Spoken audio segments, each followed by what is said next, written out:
তো দেখুন বন্ধুরা, এখন তো প্রায় বিকেল হয়ে গেছে। আমি আর আমার বর সাইকেলে করে বেরিয়ে পড়েছি বাজারে যাওয়ার জন্য। কেননা বাজারে আমার একটু দরকার আছে।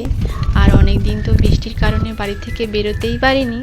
আর আজকে ওয়েদারটা একটু পরিষ্কার আছে, ভাবছি একটু বাজার থেকে ঘুরে আসাও হয়ে যাবে আর আমার কাজটাও মেটানো হয়ে যাবে। তো নমস্কার বন্ধুরা, আমি শম্পা। আমার আরও একটি নতুন ভিডিওতে আপনাদের সবাইকে স্বাগত। তো আমি আর আমার বর এই যে সাইকেলে করে যাচ্ছি। আর আমাদের গ্রামের চারপাশের পরিবেশটা দেখুন, চারিপাশটা সবুজে সবুজ। আর এবছর ভারী বৃষ্টির কারণে চাষি ভাইরা যে চাষ করেছিল সব রোয়া নষ্ট হয়ে গেছে। দেখুন, শুধু জল দেখা যাচ্ছে, আর যে চাষের যে ধান গাছ সেগুলো একটুও দেখা যাচ্ছে না। কি অবস্থাটা দেখুন। আর এই পাশেও একই অবস্থা, পুরো জলে শুধু ভর্তি, ধানের যে গাছ সেটা একটুও দেখা যাচ্ছে না। কিন্তু ওয়েদারটা আজকে খুব ভালো, খুব সুন্দর লাগছে। তো আমার সঙ্গে থাকুন, ভিডিওটি দেখতে থাকুন। আর ভিডিওটি ভালো লাগলে অবশ্যই আমাকে সাবস্ক্রাইব করে আমার পাশে থাকবেন। তো দেখুন, আমি একটা ড্রেস কিনেছিলাম, সেটাকে সেলাই করার জন্য এই দোকানে এসেছি। আর এই যে দিদি ভাইয়ের দোকান, এই দিদি ভাইয়ের ব্যবহার কিন্তু খুব ভালো, খুব সবার সঙ্গে মিশুক, ভালোভাবে কথা বলে। আর ছোট্টখাটো দোকান হলেও কি হবে, প্রচুর জিনিসে ঠাসা। দেখুন, চারিপাশে শুধু জিনিস আর জিনিস। আর এখানে মেয়েদের যা দরকারি যাবতীয় জিনিস সব পাওয়া যায়। শাড়ি, সায়া, ব্লাউজ, ওড়না, ড্রেস, সমস্ত রকমের জিনিস পাওয়া যায়। তো এখানে দরকার মিটিয়ে আমি বাড়ি চলে যাব। আর বাড়িতে গিয়ে আজকে স্পেশাল মেনু রান্না হবে কিন্তু। তো আপনারা সবাই সঙ্গে থাকুন।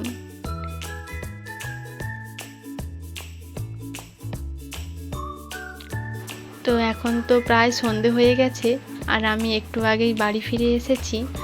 আর বাড়ি আসার সঙ্গে সঙ্গেই বাইরে ঝমঝমিয়ে বৃষ্টি নেমে গেছে। আর এই যে আমি শিলনোড়াতে এখন ডালগুলো বেটে নিচ্ছি। এইগুলো হচ্ছে খেসারির ডাল, আমার বাবার ঘরে জমিতে চাষ করেছিল, এই চাষেরই ডাল এগুলো। আর এইগুলো দিয়ে আজকে পেঁয়াজি বানাবো। আর এই খেসারি ডালের পেঁয়াজি খেতে কিন্তু খুব সুন্দর লাগে।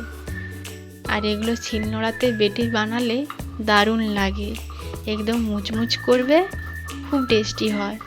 কম মশলা ও ঘরের সামান্য মশলা দিয়ে এত যে টেস্টি হয়, শুধু কিভাবে বানাই আপনারা দেখতে থাকুন। তো এইভাবে শিলনোড়াতে ডালগুলো বেটে নিচ্ছি। আর শিলনোড়াতে যেহেতু বাটতেছি, একটু আমার সময় লেগে যাবে। তো আমার সঙ্গে থাকুন, দেখতে থাকুন।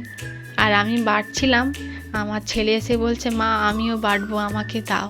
তো এই করছে, দেখুন কিভাবে করছে। ও তো কিছুই পাচ্ছে না, দেখুন কেমনভাবে করতেছে। আর ও হচ্ছে কিছু পারুক না পারুক লেগে পড়বে। এই যে দেখুন, হায় হায় কি অবস্থা দেখুন, সব গোটা গোটা ডাল সব বের করে দিচ্ছে। দেখুন, এই যে সব বের করে দিয়েছে, বাটতে তো পারে না, আর লেগে পড়েছে বাটার জন্য। তো আমি এখন সব ডালগুলো বেটে নেব, তারপরে চলে যাব রান্না বান্নার কাজে। তো দেখুন, এইভাবে কারা কারা শিলনোড়াতে ডাল বেটে পেঁয়াজি বানান, কমেন্ট করে জানাবেন। তো আমাদের রান্নাঘরে বসেই আমি সব এখন ডালগুলো বেটে নেব, তারপরে চলে যাব রান্না করার জন্য। এই যে দেখুন, এখন সমস্ত মশলা দিয়ে দিয়েছি, পেঁয়াজ, আর দিয়েছি গুঁড়ি লঙ্কা, আমাদের বাগানেরই লঙ্কা, আর নুন, হলুদ, এগুলো আর কালো জিরে দিয়েছি। এগুলোকে ভালো করে মেখে নিয়ে এখন এই যে পেঁয়াজির মতো ছেড়ে দিচ্ছি। দেখুন, খুব কম মশলায় ভালোভাবে তৈরি হয়ে যায়। আমরা গ্রামের মানুষরা খুব বেশি মশলাপাতি খায় না, কম মশলায় টেস্টি খাবার বানাই। এই যে এইভাবে সব কটা ছেড়ে দেব, তারপরে লাল লাল করে ভেজে নেব। আর বাটতে যতটা সময় লাগে, এগুলো বানাতে খুব একটা বেশি সময় লাগে না, চটপট ভাজা হয়ে যাবে।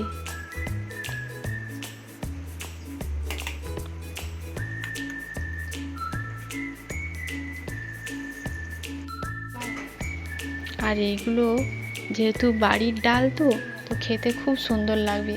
এগুলো একদম মুচমুচ করবে, খুব টেস্টি হয় খেতে। আর বৃষ্টির জন্য আজকে ভাত টাত কিছুই রান্না করব না, এই পেঁয়াজি দিয়েই মুড়ি খেয়ে নেব। এই যে দেখুন কেমন করে ভাজা হচ্ছে, দেখুন দেখতে খুব সুন্দর লাগছে। এই যে উল্টে পাল্টে দিয়েছি পেঁয়াজিগুলো,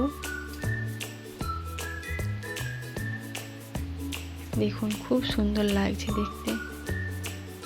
আর আপনারা কে এইভাবে বানিয়েছেন আমাকে জানাবেন।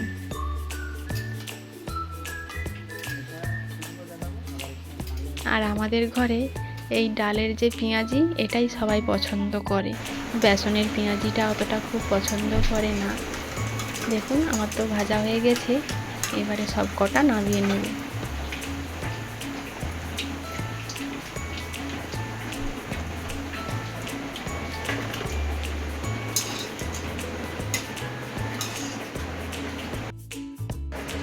আর এই যে দেখুন আমার তো প্রায় ভাজা হয়ে গেছে, আর পেঁয়াজিগুলো কত সুন্দর লাগছে দেখুন। তো এই যে বাইরে বৃষ্টি হচ্ছে আর আমি প্লেট ভর্তি পেঁয়াজি নিয়ে বসে পড়েছি। আমি, আমার মা আর আমার ছেলে এই যে বসে বসে খাচ্ছি।